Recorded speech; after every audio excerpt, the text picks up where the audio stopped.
L'Assemblée constituante, 5 mai 1787, 30 septembre 1791. Les causes de la Révolution. Voltaire écrivait en 1764, 25 ans avant 1789, « Tout ce que je vois jette les semences d'une révolution qui arrivera immanquablement et dont je n'aurai pas le plaisir d'être témoin. La lumière s'est tellement répandue qu'on éclatera à la première occasion. Les jeunes gens sont bien heureux, ils verront de belles choses. » Ces belles choses, un grand historien les a résumées en quelques lignes. La Révolution a remplacé l'arbitraire par la loi, le privilège par l'égalité, elle a délivré les hommes des distinctions des classes, le sol des barrières des provinces, l'industrie des entraves des corporations, l'agriculture des sujétions féodales et des dîmes, elle a tout ramené à un seul État, à un seul droit, à un seul peuple. Mignet. La royauté, en effet, n'avait rempli qu'en partie la mission qui est pour tout gouvernement sa raison d'être auprès d'une nation. Elle avait donné à la France sa grandeur territoriale. Elle avait fait, comme État, à peu près ce qu'elle est aujourd'hui. Si elle avait en plus les départements de l'Alsace et de la Lorraine que nous avons perdus en 1870, elle avait en moins Avignon, le comté de Nice et la Savoie. Mais la royauté, qui s'était aidée du peuple pour écraser la féodalité, avait confisqué à son profit toute la puissance, toutes les libertés et avait laissé subsister contre le peuple toutes les injustices, toutes les inégalités de l'époque féodale, inégalités dans les charges publiques, la noblesse et le clergé possédaient le sol, le peuple payait seul la taille, la dîme, auxquelles s'ajoutaient les corvées, et sur un budget de 500 millions, tous les ans en déficit, la cour en touchait 40. Inégalité dans la loi, non seulement elle n'était pas la même pour tous, mais elle différait d'une province à une autre. Inégalité dans les droits, inégalité de naissance. Les hautes fonctions dans l'État, dans la magistrature, dans l'armée, n'étaient pas accessibles aux roturiers. La bourgeoisie elle-même avait ses privilèges. Le régime des corporations interdisait le commerce, l'industrie à l'ouvrier qui ne pouvait acheter une maîtrise. L'arbitraire le plus absolu dans le gouvernement, le roi pouvait disposer de la fortune comme de la liberté et de la vie de ses sujets. S'il veut le roi, s'il veut la loi. C'était le règne du bon plaisir. Et ce qu'il y avait peut-être de plus odieux dans cette France du XVIIIe siècle, dont les philosophes répandaient par toute l'Europe les idées de tolérance et d'humanité, c'était, jusqu'à la veille de 1789, les rigueurs et les cruautés du fanatisme religieux, l'interdiction du culte et des droits civils aux protestants, les supplices de Calas et du chevalier de la Barre. Voilà l'Ancien Régime et encore nous épargnons au lecteur le tableau des hontes et des ignominies. La France gouvernée par la Pompadour et la Dubarry. Voilà ce qui rendait la Révolution inévitable et nécessaire, ce qui explique jusqu'à ses excès. Les fureurs des révoltés, dit Madame de Staël, donnent la mesure des vices des institutions et ce n'est pas au gouvernement qu'on veut avoir, mais à celui qu'on a eu longtemps qu'il faut s'en prendre de l'état moral d'une nation. On connaît le mot de Louis XV. « Ceci durera bien autant que moi, mon successeur s'en tirera comme il pourra. » Son successeur fut Louis XVI, petit-fils de Louis XV. Il arrivait au trône à 20 ans, en 1774, avec le goût du bien et de l'honnête, mais sans initiative et sans force pour les imposer à son entourage, à une cour où une jeune reine, Marie-Antoinette, autrichienne, étrangère à la France, ne se signalait alors que par son entraînement au plaisir et à la dépense. Les finances furent confiées à Turgot, un grand cœur et un grand esprit, dont les projets de réformes économiques et politiques étaient le dernier espoir de salut pour la monarchie. Louis XVI dut le sacrifier à la haine des privilégiés. Un banquier genevois, Necker, qui avait un instant relevé le crédit, eut le même sort pour avoir montré l'abîme. La noblesse et le clergé ne voulaient pas payer, le peuple n'y suffisait plus, il n'y avait plus d'autre remède que d'en appeler à la nation. Les États généraux, les grandes journées de 1789. Les États généraux furent convoqués. Les députés, au nombre de 1200, nommés séparément, suivant l'usage, par chacun des 3 ordres, noblesse, clergé et tiers état, se réunirent à Versailles le 5 mai 1789.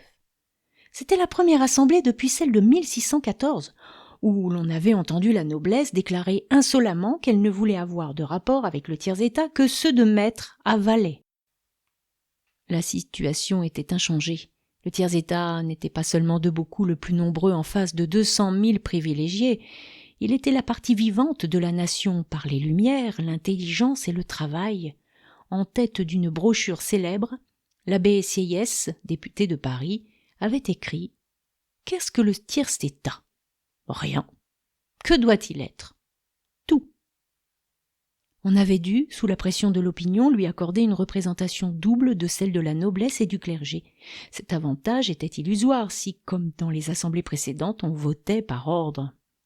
Le tiers, qui, dans ces conditions, était certain d'avoir contre lui les 2 ordres privilégiés, voulait le vote par tête. Il trancha de fait la question en se déclarant Assemblée nationale et en invitant la noblesse et le clergé à se réunir à lui le 17 juin.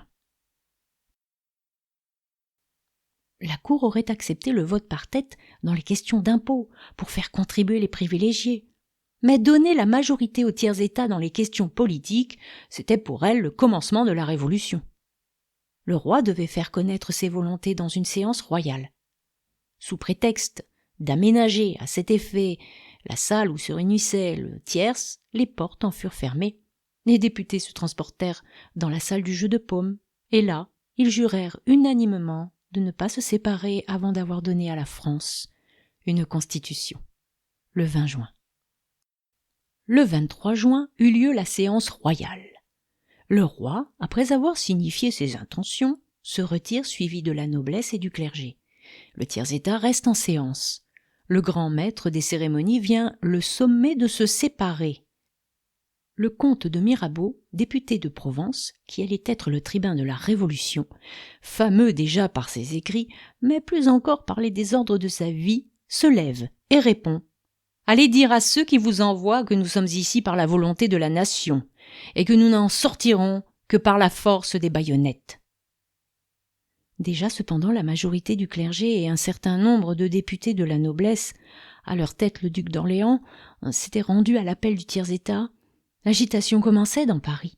La cour était inquiète et avait besoin d'argent. Le roi ordonna la réunion, et l'Assemblée nationale fut constituée le 27 juin sous la présidence de Bailly, un savant astronome, mais un bourgeois, député de Paris. La cour et les privilégiés ne pouvaient se résigner à leur défaite. Paris devait être occupé militairement dans la nuit du 14 au 15 juillet par le maréchal de Broglie.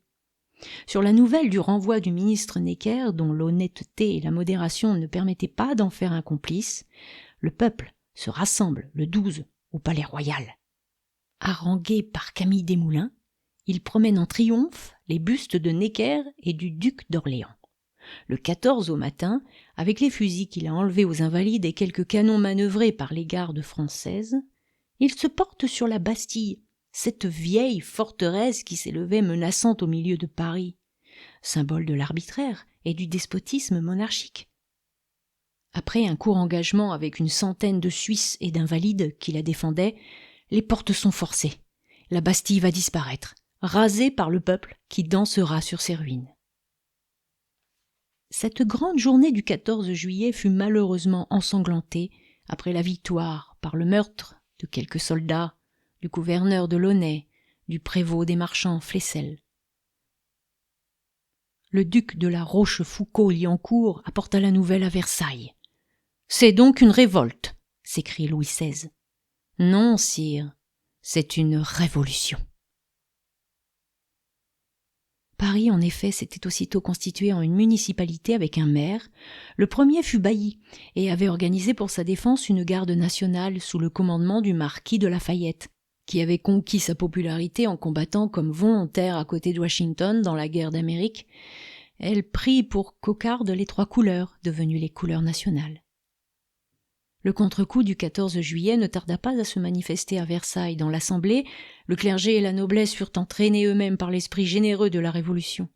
Sur l'initiative du vicomte de Noailles, dans la nuit du 4 août, On vota d'enthousiasme l'abolition des droits féodaux, de la dîme, de tous les privilèges et monopoles, vénalité des charges, maîtrise, douane provinciale. 1 500 000 serfs furent affranchis. C'était la fin de l'Ancien Régime. L'égalité et la liberté allaient être proclamées quelques jours après, le 12 août, dans la fameuse Déclaration des droits de l'homme et du citoyen, inspirée par la philosophie du XVIIIe siècle. C'est là que sont formulés les grands principes de 1789.